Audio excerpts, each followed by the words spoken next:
I got a lot of hecklers here. Well, it should be fun.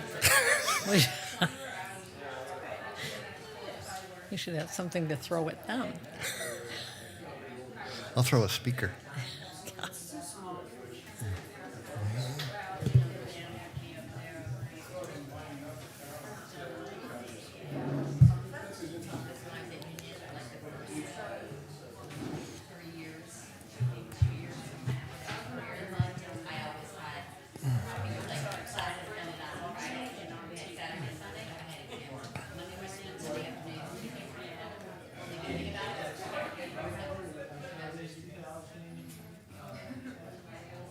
I don't know if we get a cue or what.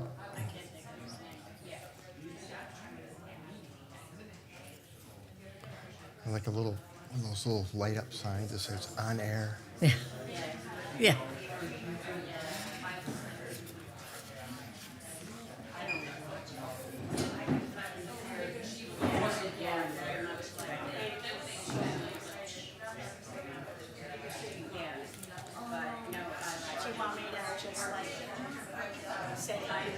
Shut them up? Sure. Good afternoon, everybody. We're going to get underway. Thank you very much for coming out this afternoon. This is a wonderful opportunity for members of our community to educate each other, which is a great way to do it, to share the information. Dwayne Vaughn has been on this stage talking about his path to the work that he does. There's a great conversation that's available on Caffe Lena's YouTube channel if you'd like to find out more about his backstory and his motivations. And out of that came a suggestion that he bring author Diane Nilan to this stage to talk about her new book and her remarkable career. So I'm going to turn the mic over to you, Dwayne, and you can take it from here. And I think we're in for a wonderful hour or so. There will be many opportunities for you to chime in with your own stories and questions as we go. Thank you. So thanks for coming, everybody. So I wanted to introduce Diane. Diane and I go back about 13, 14 years anyway, I'm thinking. We first met at the Alliance to End Homelessness conference in Washington, D.C., and Diane had a booth set up, and there was a lot of people there with books, and for some reason, with her focus, especially on youth at the time, I was working at an organization called the Wait House that worked with homeless youth, and we were kind of drawn to each other back then and spent some time talking, and as the years went on, we stayed in contact, and she came up and spoke at the Charles Wood Theater in Glens Falls for the Wait House, and we spoke at Oneonta State and had a great conversation there. And I'm going to let Diane do her thing, but she's written some wonderful books, and her story is amazing. If her 18 years, right, on the road. Yep. So I'm going to let Diane take it from here. And if anybody has questions, it might make it easier if they funnel through me. That way nobody has to come up or anything like that. So just let me know if you have a question as we go, and we'll let Diane let her rip. So thank you, Diane, for coming. I will let her rip. Thank you, Dwayne. Thanks all for coming here in person, which is just such a treat after we know what happened for the past 2 years. So we are happy to see in-person events. And I understand you have live stream folks that are probably watching too. So welcome, and questions, I guess, can be texted in on the chat line for that. So and I will just say that any questions that you have on the issues that I can talk about with some level of truth and openness, I will be happy to do that. I've worked in this field of homelessness for the past half of my life, and I'll let you do the math, but it's been 36 years. So it's been a long time. I was just talking to I forget your name already, but anyhow, about the youth homelessness and McKinney-Vento. And those of you that know McKinney-Vento as a law to make sure homeless kids could get into school, I was one of the people that helped get that law passed. But also because I'm from Illinois, and in Illinois we are just a very advanced population of human beings. We do things in a way that make all of New Yorkers jealous. I try to say that with a straight face, but I can't. But back in 1993, 94, when I was running a shelter, we got our homeless kids into school by hook or by crook at that time. But then we decided to pass a law in Illinois that then became the federal McKinney-Vento law. And there's stories about that I think if you're interested in that topic, I could give a whole 2-hour lecture on that, but I won't. But there's stories in my book that Vanna here will hold up at some point, and yeah. So in my the yellow cover book is the stories of the McKinney-Vento, and that's actually that was my first book. And so anyhow, I'm happy to be here. Today's the first day of summer. It's my mother's birthday, which is why I named this tour that probably nobody knows about, but Mamma Mia tour. And I'm from Connecticut originally, Stamford, Connecticut, born there.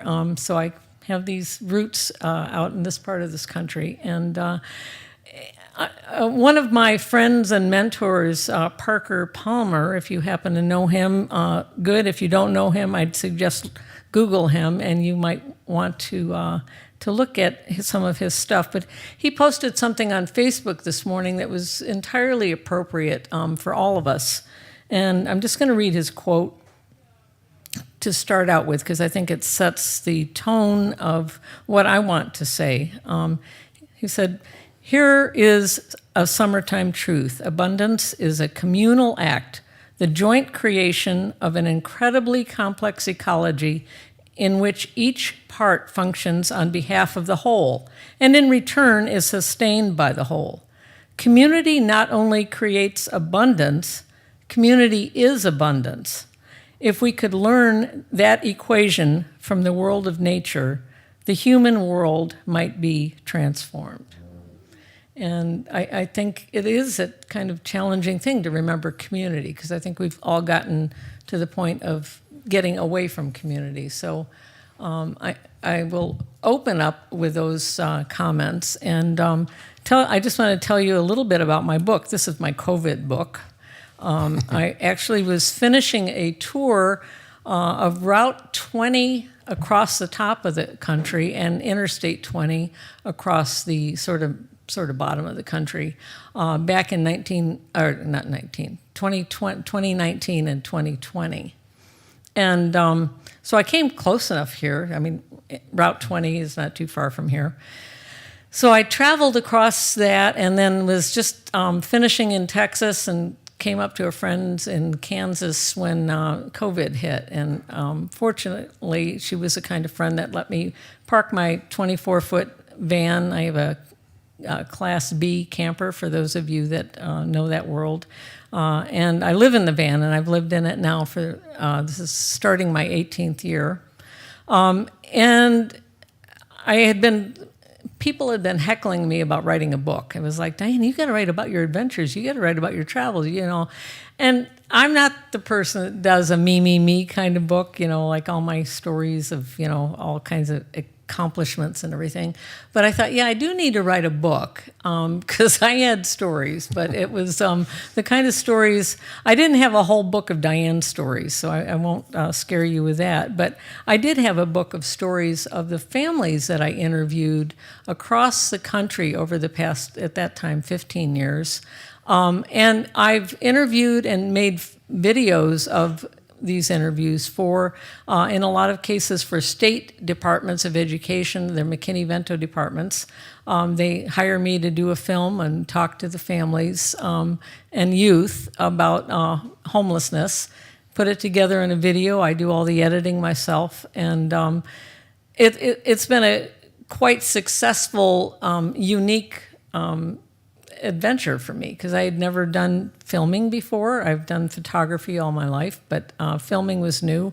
as was RVing. And I'm going to start with just a short story from my book.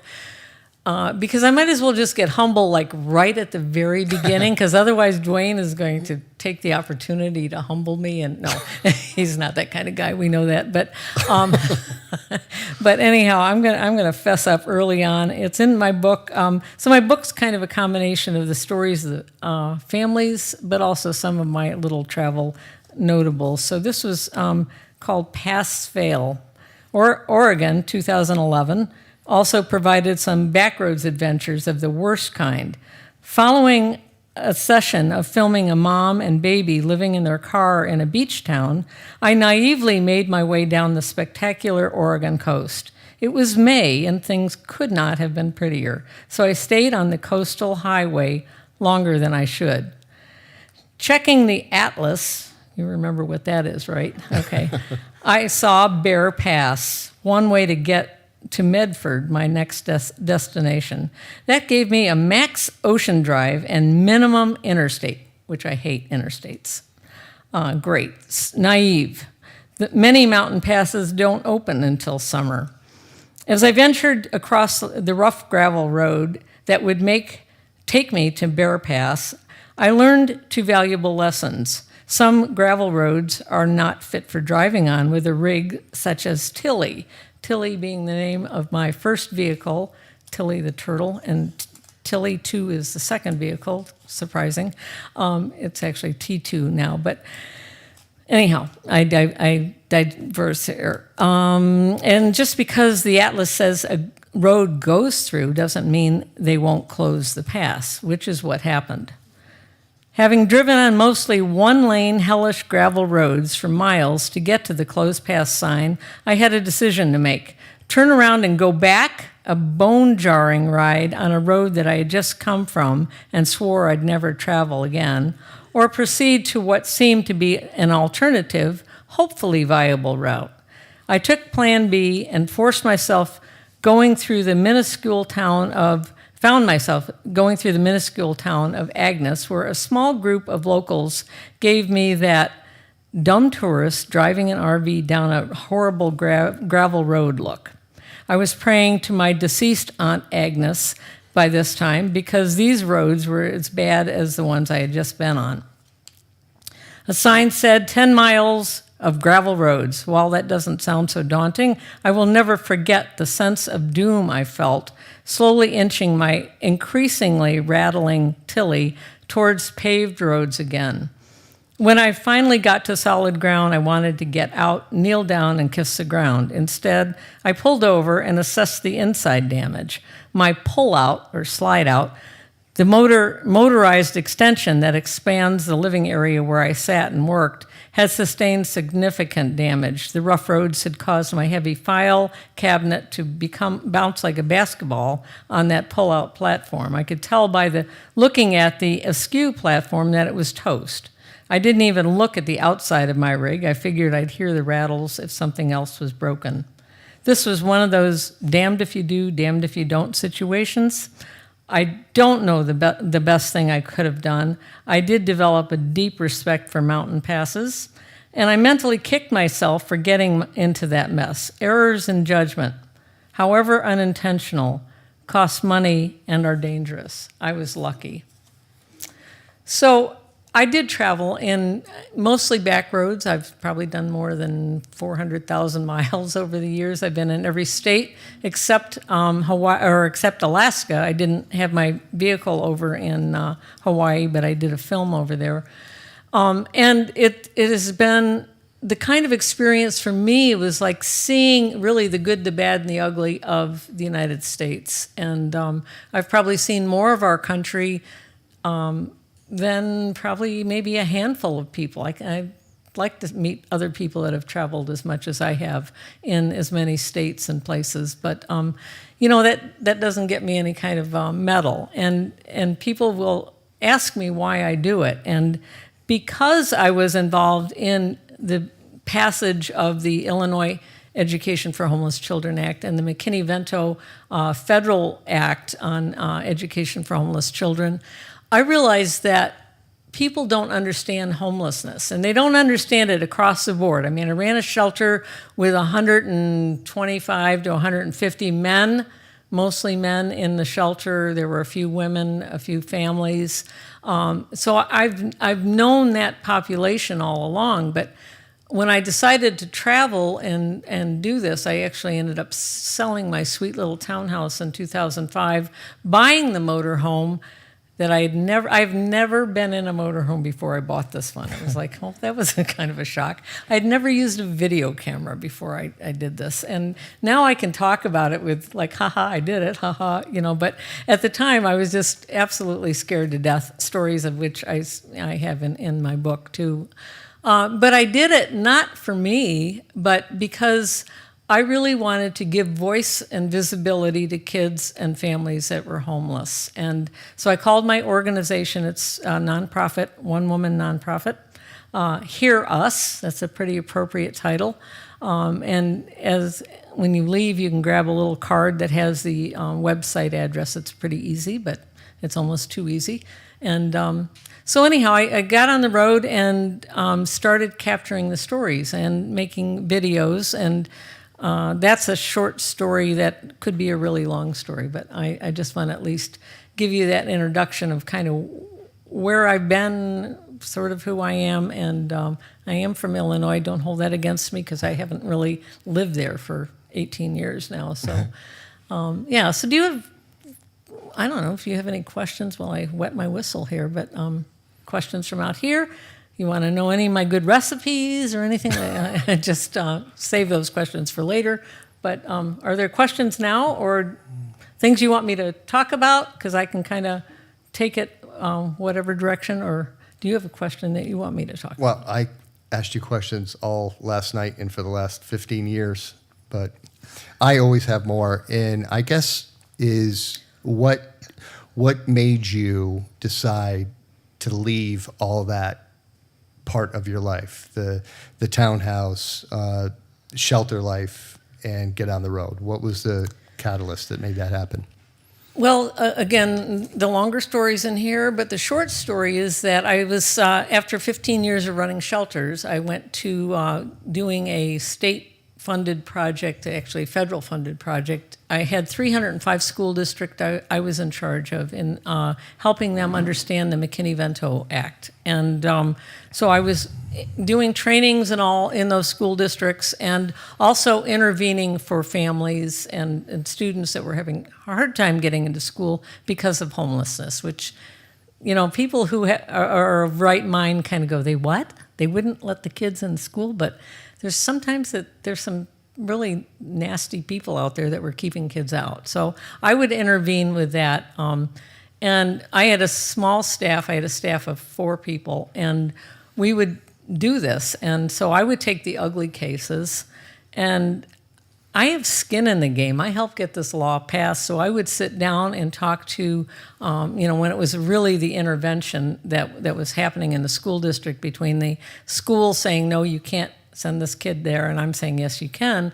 They'd have their nice lawyer, $500 an hour lawyer talking, and, I would just say, here's the law. This is a federal law. This is the law that I helped write. This kid can go to this school because of this, and this. So if you do that often enough and you piss enough people off, the school districts can get a little touchy, and so they ended up kicking my project to the curb right as we were about to do a film. We got a grant, hired a film crew, and we were going to have the kids talking about what it was like to be homeless and what school meant to them. So literally the week before we were going to start filming, I got told my project was being ended. And so that was back in 2005. I needed to find another job. I didn't want to do just anything. I really was committed to doing that film project. So I just remember sitting there one night and thinking, well, Diane, you could do that film project. It's like the fact that you don't know anything about filmmaking, that wouldn't stop me. So I decided I'd have to get a little motorhome of some sort because I was going to sell my home because I was going to go on the road and do this. And yes, I did think it was nuts. I mean, I really did think it was nuts. But I also thought, I'll try it and see. And so I got a lot of really great help from a lot of people and was able to hit the road in 2005, and I haven't been back since. So, I stopped at Illinois last week, but that's, I've been on the road ever since. So last night when we were talking, I had kind of decided before Diane came into town that, she was going to park the RV in my driveway, and we weren't going to talk about work. We weren't going to talk about that stuff. And you find today with, I think, the position we're in this country, it was inevitable that it was going to happen, and our conversation ended up being completely about homelessness during dinner. And I think one of the things that you brought to my attention, because we tend to get so focused on where we are and the laws and the conditions, the conditions of homelessness in our area, that we forget about other places. And one of the things that you let me know, and maybe you could talk about that a little bit, is some of the laws that are getting passed. Like I think you had said Kentucky or Tennessee. Tennessee, wow. Yeah, anybody that wants to friend me on Facebook, feel free, because this is what I offer every morning. I get up early in the morning and I look at the headlines of stories pertaining to mostly homeless families or youth, poverty, kind of, it drifts in, housing issues. And so I read these stories, and sometimes, it's like la, la, la, kind of same old, same old. And then sometimes I get these stories that just like knock my eyeballs around. And just a couple of weeks ago, I was reading about this mom, her 7 kids, and then she took in 2 other little kids in Nashville, Tennessee. And she was renting from a nonprofit housing agency. And evidently, and if you read what happened to her, it's no surprise that she fell behind on her rent. And they were going to evict this mom with their 9 kids. It's like, what? If she burned the place down, maybe I could see it. But this is like, no, this is a money issue. So this nonprofit, I did a little bit of research on it and saw that it was a nonprofit housing agency, and the lawyer had said something in the article, and so I wrote an email to both the executive director and the attorney, and I'm like, what are you doing? I'm paraphrasing now, but it's like, what the hell are you doing? But it was, kind of one of those things like, can you explain this so I can understand it? And so the lawyer responded to me and was, I don't know if before or after his response, I did a blog post, but anyhow, I vilified the lawyer, and I'm thinking, no, buddy, if I'm going to vilify you, I'm going to vilify you. I was nice in my blog post, so I wrote it, I wrote about it in my blog post, and I actually got quite a few responses to it. But so that was bad enough. Okay, so Tennessee is kind of on my list of places I'm not really fond of anyhow. But and they had passed a law recently about camping if you're homeless, and you can't camp on government property, and it's a felony. So that makes really good sense, because you want to arrest somebody who has nothing, charge them with a felony, it could be fine or jail time or both. And what do you have to show for it afterwards? A person who's got it worse off. So that was bad enough. But then in the process of researching this family situation, I saw that if they just passed a state law in Tennessee, that if you are evicted, in order to be considered as a tenant again, you have to show that you have a year's worth of rent. Right. And now I am not making this up. So you can, I couldn't make that up. That would be too stupid to make up. But so then you end up camping on state property, and then you get arrested. And, it's just like this craziness. Another one was this wasn't a state law. This was the Property Managers Association, and it's probably not limited to the Atlanta, Georgia area, but this was referring to them, and that they have a lease of 65 pages. Can you imagine any of us signing a 65-page lease? And, you know, you just started looking at, they highlighted, this was in the Atlanta Journal-Constitution just the other day, last week, it's on my Facebook page. They highlighted the things that you could get evicted for. And it says basically, if you didn't do your dishes at night, you know, and the landlord finds out about it, they can evict. Now, I might be exaggerating, but it was that level of violation of your lease that could get you ousted. So, I mean, I look at these things that create homelessness, like those things, and just, it fuels my fire. I don't need diesel fuel for my van. I can go on anger. So it's that kind of thing that's crazy. And it's, those are the overt things. Those are the things that you can actually point to. But I've had conversations even just today about the, you know, families that get turned away because they have a Section 8 voucher, or because they don't have as much income as they need to have, and all the things that are a little bit more subtle. And, you know, I know that this is probably a primarily white area. I don't want to get into the racial thing, but, you know, in a lot of places, you know, if you're a person of color and you're trying to rent, especially if you have a housing voucher, you get turned away for any number of reasons. Or you get charged, usually that you get charged the application fees that are, just say, $50 each time you apply to for a unit that you want to live in. And, you know, you end up losing your $50 each time you make out those applications. So it's that kind of thing that it's this things that I never thought in all my years of working in homelessness, that I never thought that we would be creating so much homelessness as we are today. So I remember one of your first videos that came out of, I can't remember the girl's name, but I remember her having braces.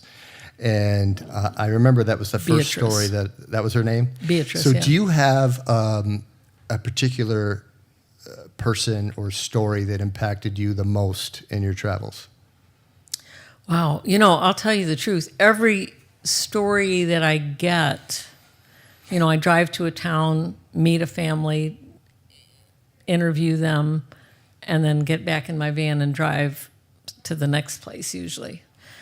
I have to say that the stories I get are, they all impact me in a way that I need drive therapy time, you know, when I get done. You know, I've been asked sort of a similar question before, and I'll give you my answer because it still is true. But again, the more stories I do, the more amazed I am, or dismazed, which is the name of my book, Dismazed. There's reasons for dismazed. Thank you, Vanna. But my first year traveling, I was still in my ignorance of what I was doing, but I stopped in Reno, and there was a very good McKinney-Vento liaison there, and she introduced me to these three girls who were sisters. One was about 7, one was about 10, and one was about 13. And they were staying in what they called the church shelter, and that's the Family Promise shelter that a lot of communities have, where churches are used for a week or so each, you know, hopping around with the families. And so anyhow, I met these girls, interviewed them while they were at school, and then I asked if I could come to the church shelter with them, and they're, oh, sure, Diane, come on, you know. So I went to the church shelter like it was going to be a lark, but I knew differently. And so the girls were showing me around, and, you know, they were showing, these are our beds, and the blankets are scratchy, and then the wind comes in, and, you know, and then they showed where they played and, you know, what they ate and all that. And their mom was there, and the mom had a newborn baby. So I didn't really interact with the mom, but I did with the girls. And so they were, you know, they were like kids. I mean, we were just having a good time, and they were like, but we just never want to be homeless again. We don't, you know, we're done with this. And so, and they all kind of just chimed in, like, girls, yeah, it would be awful to, you know, go through this again. And so anyhow, I left, and I was driving out of Nevada, and the liaison called me, and she said, Diane, I just hate to tell you this. And I'm like, oh no, this is, you know, I didn't know how bad it was going to be. But the family got evicted. I don't know if it was like the night that I was there or the night after. I don't want to think it was anything we did, but they got evicted and had a problem with another family. And I know how that works in shelters. So everybody was kicked out. And so the Children and Family Services got involved, took the mom, baby, and the 3 other girls into their office, and they sat in the office for a long time trying to figure out where they could go because they couldn't go anywhere around Reno. And they ended up getting put on a bus back to some place like hours and hours and hours away in California to one of the fathers of one of the children. And all I remember was that they were, put on. It was described that they had sandwiches and a few things, shoved on a bus and sent across the states. And you just kind of go, those kids had to be crushed. And it crushed me to think of the added trauma that they were going through. And I just, I tried finding them a couple of years after that and couldn't. So I don't know if that's good or bad, but it just, they stuck with me. Anybody have some questions? Diane, I know you were having some conversations. I'll put you on the spot. I don't have any questions at this point, but I can relate to similar, experiences in terms of kids and then trauma with kids. I mean, we have situations in the school district where the mom might call me in the middle of the day and has to move, and we're putting a kid on a school bus to a place where they've never been before. So just trying to, call, can somebody coach the child that they're going to a new place and mom will be there? Or there have been times where mom can't get there in time and I have to, go and meet the school bus where it could be I've never met the child before, but just how scary it is for the kids along the way. Yeah. Yeah, I actually have another little short story that, the other story was about my travels, but a family that I met, these are not sensational stories. They are normal stories, which I think Diane over there would probably validate. Nothing that I'm saying, none of the stories in the book are the, things that I would consider sensational. They're all very typical stories. And so this one was turmoil ahead, prepared to move. And it's about doubled up, which is basically one of those things where the families stay with anybody that will let them stay when they lose housing. And it's not considered homeless when it comes to HUD. And HUD being the agency, the federal agency that provides housing assistance, never enough and certainly not enough resources. But doubled up doesn't qualify as homeless, even though they lose housing. In the Department of Education, in their McKinney-Vento definition, we were able to, that was part of the definition of homelessness that Illinois put in as doubled up is and in motels on your own, paying your own motel bill, being homeless. So anyhow, this one, when I interviewed Candace, a 24-year-old mom who had spent 4 years in the Marines, she recited the doubled up, car sleeping, bad luck, no hope blues. After falling behind on bills because of an unexpected car repair, she got evicted. Quote, there was a time we were living doubled up directly across from the apartment we were living in, Candace explained, referring to her daughter. She wanted to go home, and we couldn't. She and her toddler lived out of her car for a while. Then her car was stolen. Then they bounced from family members to friends, and then to acquaintances. Her daughter had severe eczema. She scratched as she occupied herself in the Olathe, Kansas shelter playroom, while her mother described the dilemma of being doubled up.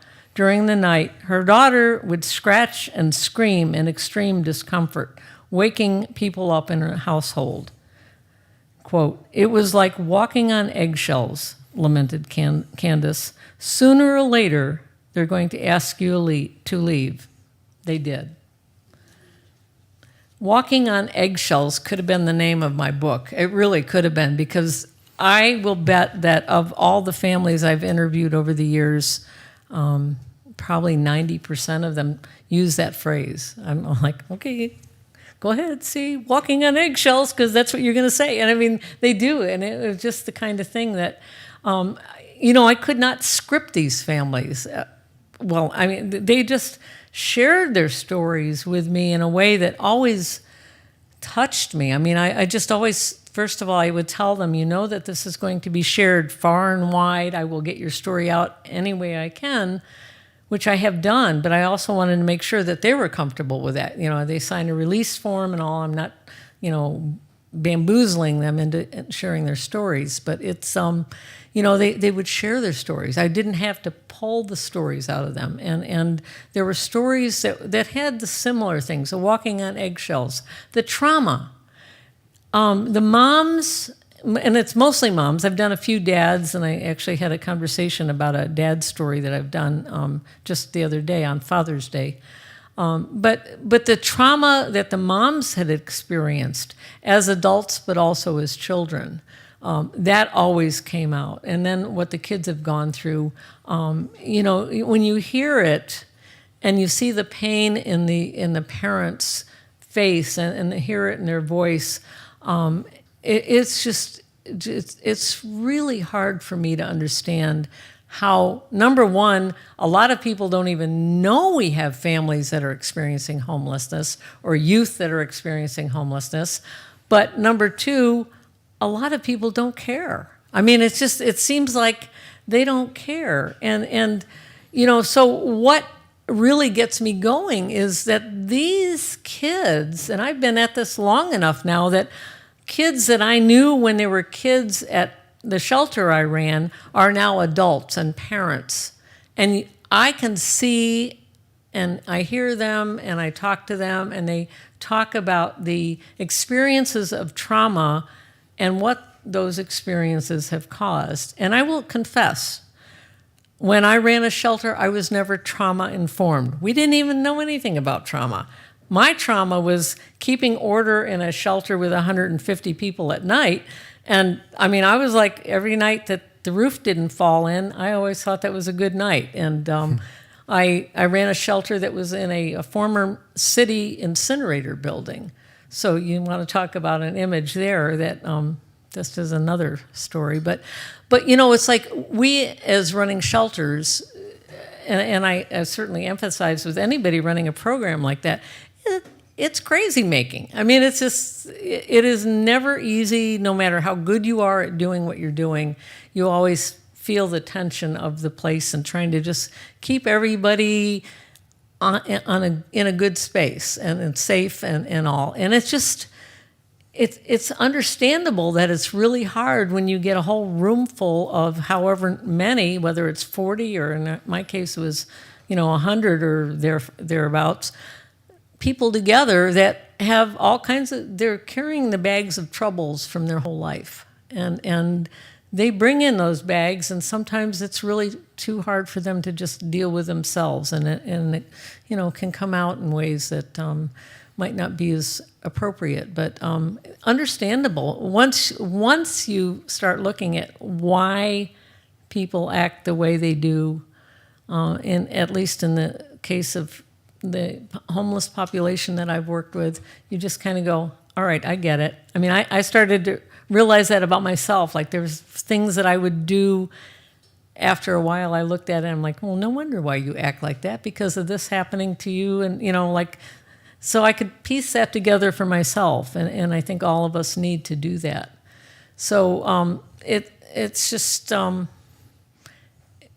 a great honor to carry those stories and to share those stories. And I will say, too, that on my website, you can get the stories. You can see the stories in short videos. A lot of the stories that are in my book are in short videos. So if you want to meet Candace, for example, you could meet Candace on film on my website and kind of get a sense of really who she is and what her daughter is like. And the other thing I want to point out, and this was something that I thought would be obvious to people, and I've done a lot of film work and talks in the Madison, Wisconsin area, and I always like Madison. They have a great farmers market if you've ever been there, and if you haven't, you should go. It's really a neat one. But they also have a homeless problem that is just really frustrating them. And here you have Madison, a city of 250,000 people. All of them would consider themselves enlightened. It's not a ghetto town. It's like they really have resources there, and they have service agencies providing services there, and they have a huge homeless population of people who are visibly homeless walking on the streets downtown and all over the city, and unhoused, and they have no idea where these folks came from. So, I get there and I'm like, these were kids in your school districts and your families that were, going through all kinds of stuff, losing housing maybe. They were kids then, and now they're adults. They grow up. That's what happens.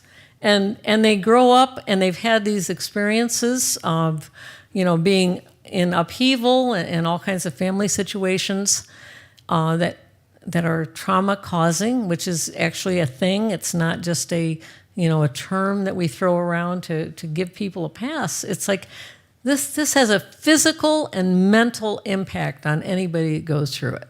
You might be able to get over it. You might be able to figure out ways to deal with it yourself, but it has an impact on all of us. So these are kids that grew up and now they're on the streets as adults. It's like, what is so surprising about that? Because I look at it like, this makes all the sense in the world. And we don't do anything when they're kids and adults, when they're kids, so then we're surprised when they're adults that they're causing us angst. And frankly, what you have going on here, I'm going to Rutland tomorrow, and I'll be doing somewhat of the same thing in Rutland this week. It's the kind of thing that's like, we need to have some really serious talk in a community about the fact that we have what we need. We have the resources in each of these communities to do a whole lot better by folks who don't have. And we can decide not to do that and live with the consequences as a community, or we can do as Parker Palmer suggested, to share our abundance and to look at the community. What are our resources and how can we better get them to wrap around the folks that are part of our community that don't have? And frankly, as a human being, I like that second one better. And it just, I know that might come as a surprise to you. Chris, you had a question? Yeah, I do. Have you seen any models in your tours across the country that you think, or any communities that you think are doing it well, or maybe even just have a glimmer of doing it well? They've kind of lit a fire and they're making progress? Or is it pretty much there's problems all over the country? Well, I won't hold up a community as such as like community-wide really doing super well, but there's a few programs that I've been to and followed and know enough about to at least hold them up. One is in Phoenix, Arizona, and it's called UMOM, U-M-O-M. You can look them up if you want to.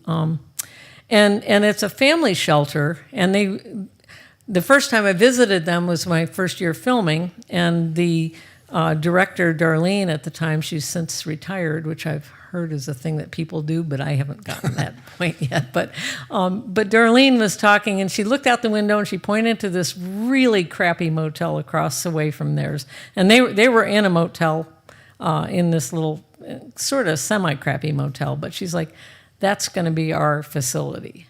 And so Darlene and her group got together and they really did it. And I've been back there since. And it's, it's a bigger city, so it's a different thing than I would say here, except they got the money behind it. And you have money here in this community too, from what I understand, but I'm not going to go there either.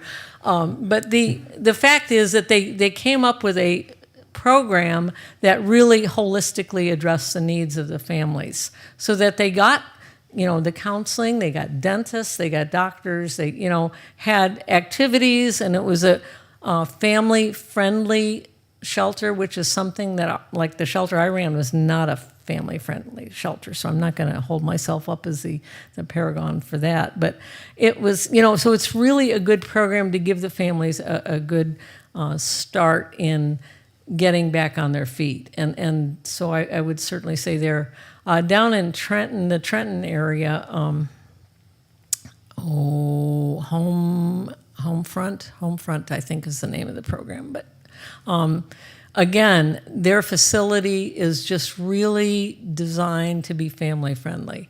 Again, they take the intact families, they took parents of, just all different conglomerations of, and they make it work for the kids. And you can feel the difference, just like when I go into a school building, because I'm an old school teacher from way back, but you go into a school building, you can feel the difference. If it's a healthy school community, you feel it, and if it's not, you also feel it. So it's the same thing in shelters, and so those two programs really do well.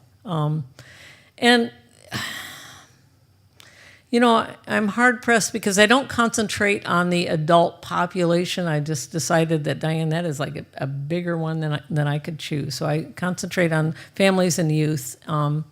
But so those communities might not be great for family or the individuals that are out on the streets, but and it's an area where we could use some improvement. Amy? So when you're talking about these places, actually Chris took my question. That was going to be my question. But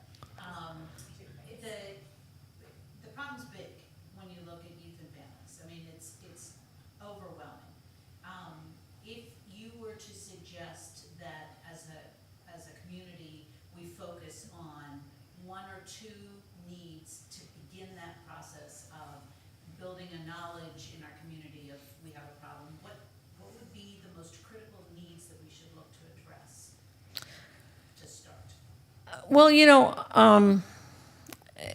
it's a good question and a hard question. I mean, depending on a community, you might be in a position to start at a more intermediate level, or you might need a more basic level. And I think both of us forgot to bring up the little Charlie book, but I just didn't get it all the way up to the table. But Vanna's going to do. So we came up with this book because it is the dilemma of every community. I'm going to say Saratoga Springs, you may be unique in so many different ways, but you're not unique in homelessness. Sorry.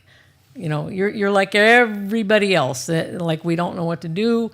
I will say just to get to kindergarten level in a community, start with a book like this. The Charlie book, 60 Ways to Help Homeless Kids.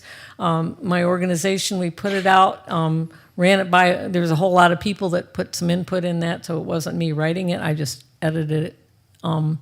But the idea is get people doing something little that kind of is a baby step to get involved. I gave a little information in the book, too, that would help people understand homelessness, because, again, they don't. I mean, I'm sorry, I don't mean to look down on anybody. I've learned a lot about homelessness, but it's taken me, 30-some years to do that.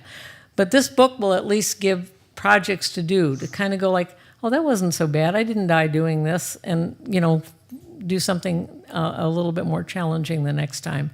So it is a matter of rekindling the compassion in the community sometimes, knowing that not everybody in the community is going to be compassionate, unfortunately. But the fact is that the good people in a community should not be stopped doing their good because of other naysayers. The good has to go on. I mean, this is us as a human race. I mean, we can't just like lay down and die and be mean because we are hearing people say we shouldn't have those people in our town. I mean, those people are our brothers and sisters. I've had relatives myself be on the streets, and I had a niece die on the street. So it's like, this is not good. This is human life that we're supposed to be valuing, and not saying that we can do it perfectly, but it's a kind of thing that if we don't try our best, then we will have ourselves to blame for feeling like we messed up and just didn't do it. So, and I'm as hard on you as I am on myself. I mean, this is the kind of thing that we have to do as human beings. This is who we are. Whatever faith belief you have or don't have, as human beings, we are called to care for each other, no matter what religious practice or non-religious practice. This is us. This is how we survive as community. And if this is going to be a community here in Saratoga Springs, it's got to be a caring community, because you're not going to survive as a community of cutthroats. Diane? She asked a question. Okay. Yes, sir. Could you talk a little about the mentally ill who are homeless? Because I think this is a population that desperately needs services. This is a population that used to be kept in large institutions. Now they're in group homes, but a lot of them are just out in the streets. Okay, So- let me just say, and with all due respect to what you just said on that, that is a very common misconception, because I used to be saying that too, so it's not like I'm looking down at you, but we thought that was what happened. But when you look at the fact that that's what happened back in the 60s and 70s, these are the folks on the streets now that weren't the population that got exited from these. I mean, back then they did, but that's not our population now. Our population now are the victims of whatever dysfunctional housing family situation that they were in. They are the legal, criminal dysfunctions that we have, that I could, talk endlessly about, things that are just, putting people in jail and causing all kinds of legal problems. I talk about some of those stories in my book. We've created a modern version of homelessness that I will tell you, and this is kind of a crass way, and I apologize for saying this, but if you're not crazy when you become homeless, you will become homeless. You will become crazy soon after. Because when you are in a situation of not having a place to live, it makes you crazy. Now, that's a crass way of putting it, but that's how people will understand it. I have a chart and that I brought with me, not up on my table, but I can show it to you afterwards.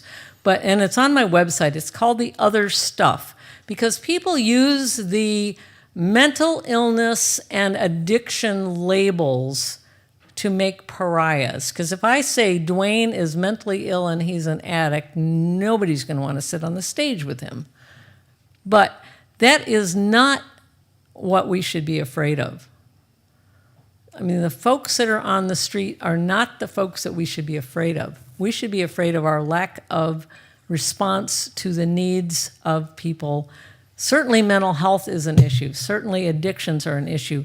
But if you look at my Other Stuff chart, and it's on my website as well as I have a copy of it out there, there are so many complications that create and perpetuate homelessness that it would cause your hair to fall out.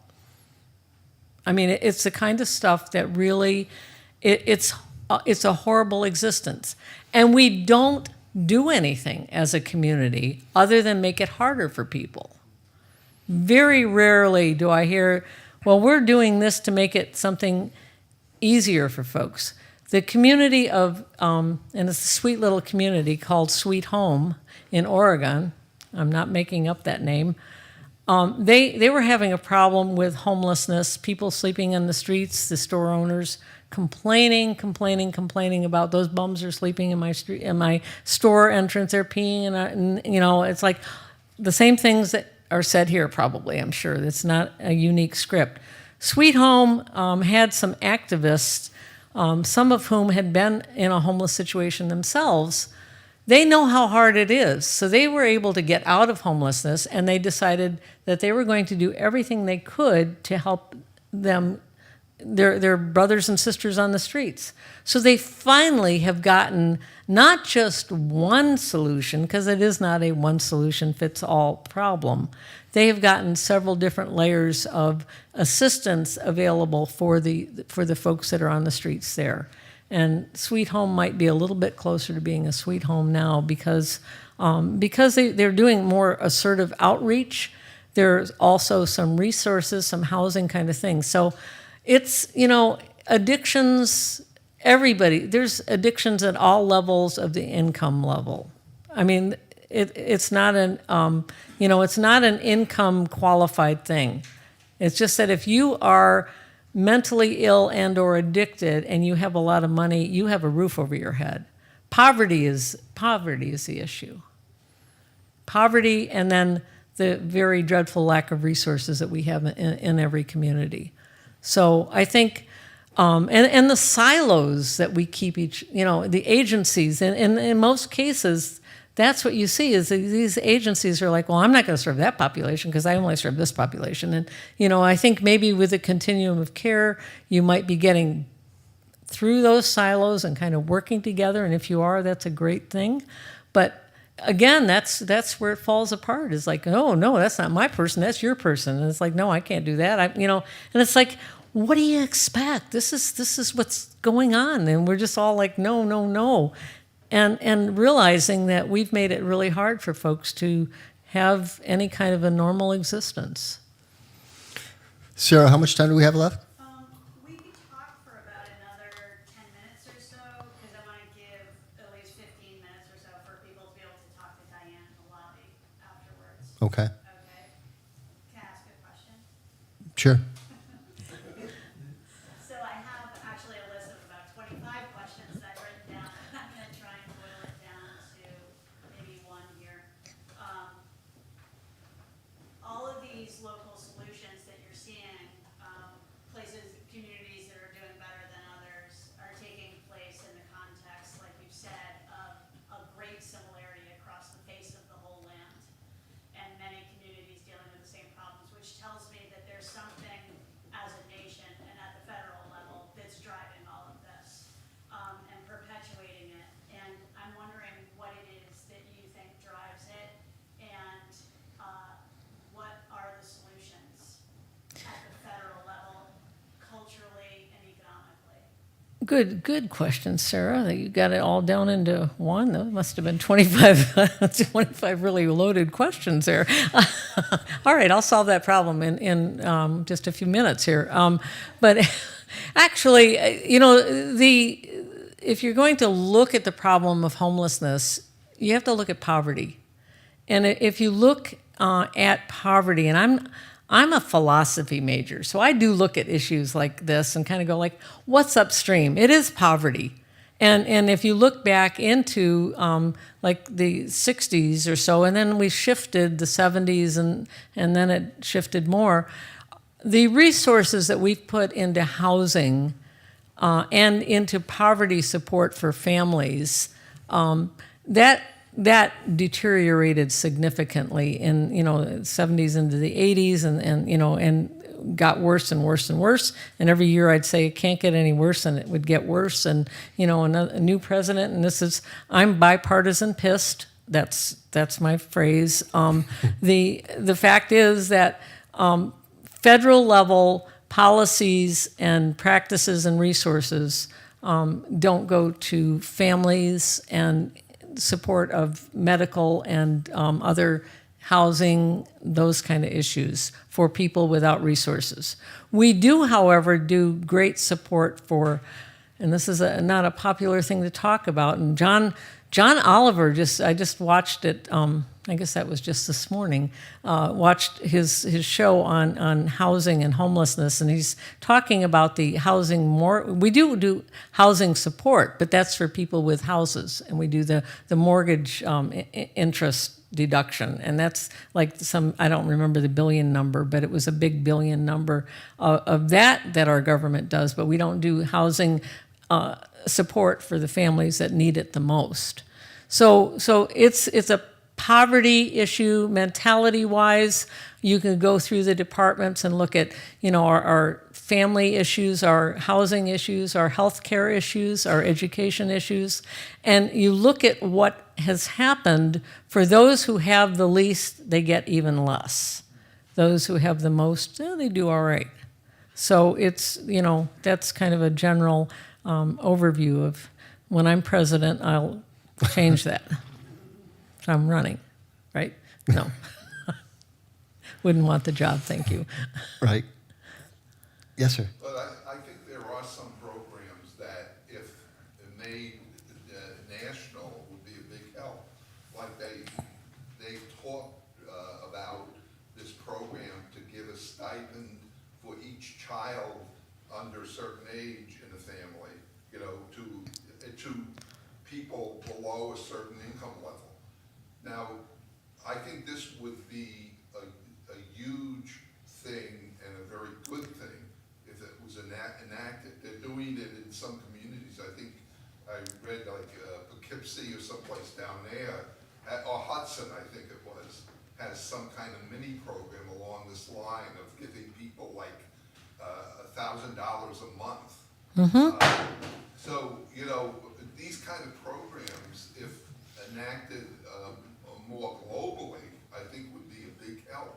Yeah. But again, it's, I don't think this among our conservative constituents particularly, that doesn't fly very well. Well, yeah, and we had it. We had the child tax credit that during COVID, that last part of COVID, that the families were able to get, $250 or so per child, and it was like the thing that when I talk to families during those periods, they're like, we're doing okay now, Diane. I don't have to ask you for money because, we're getting this money. So they were getting actual money.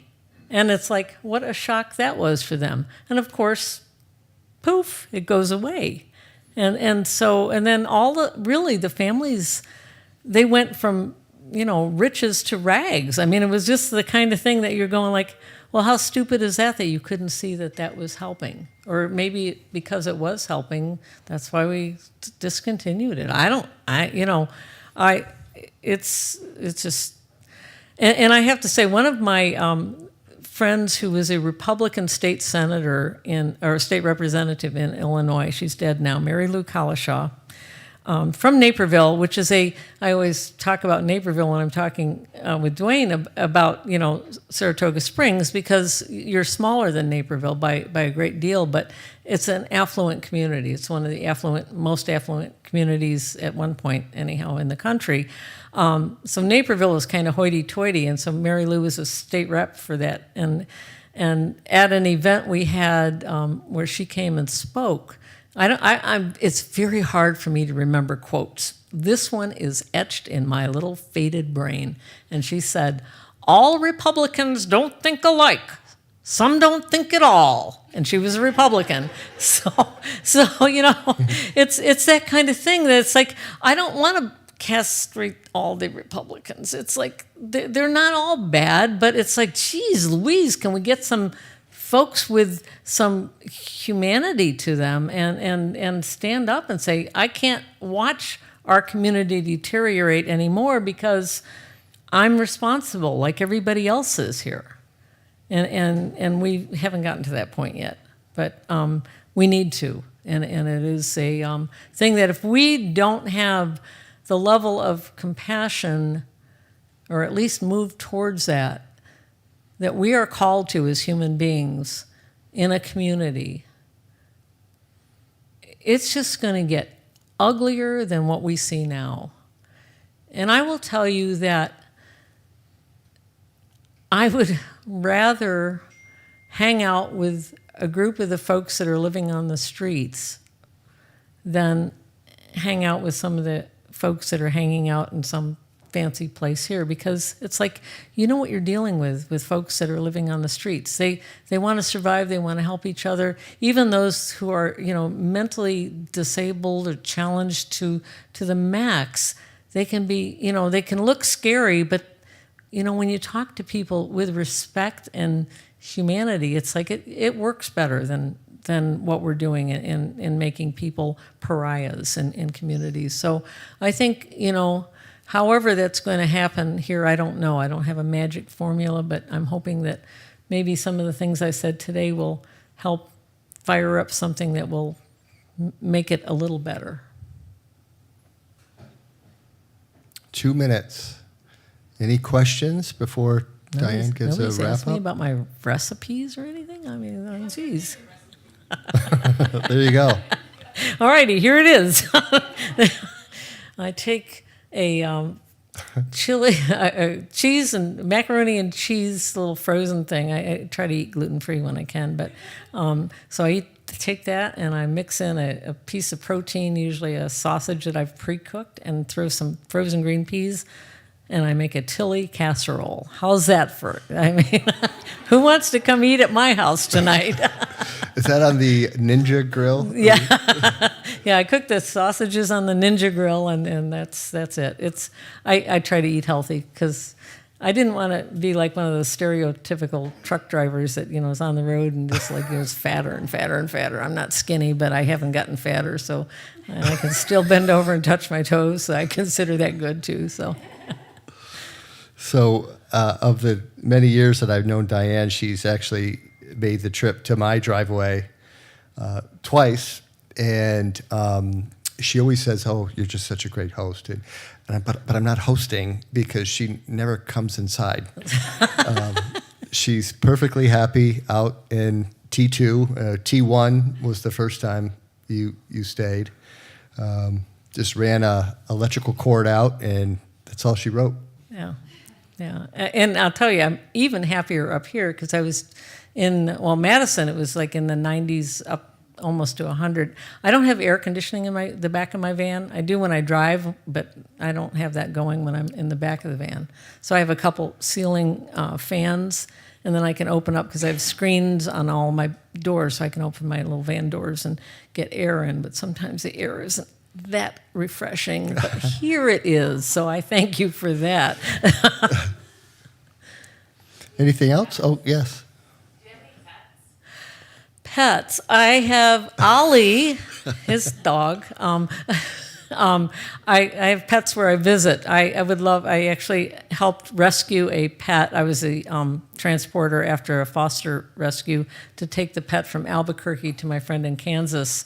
And it was the cutest little dog in the world. And honestly, it made me consider quitting my job because this little dog, I would have had to quit my job to just travel with this dog. It was so cute. And I get to see it now, but I gave it to my friend as intended. And so no for the pets, because it would be really hard to have a pet when it's 100 degrees and I had to go give a talk and say, see you later, be a good dog.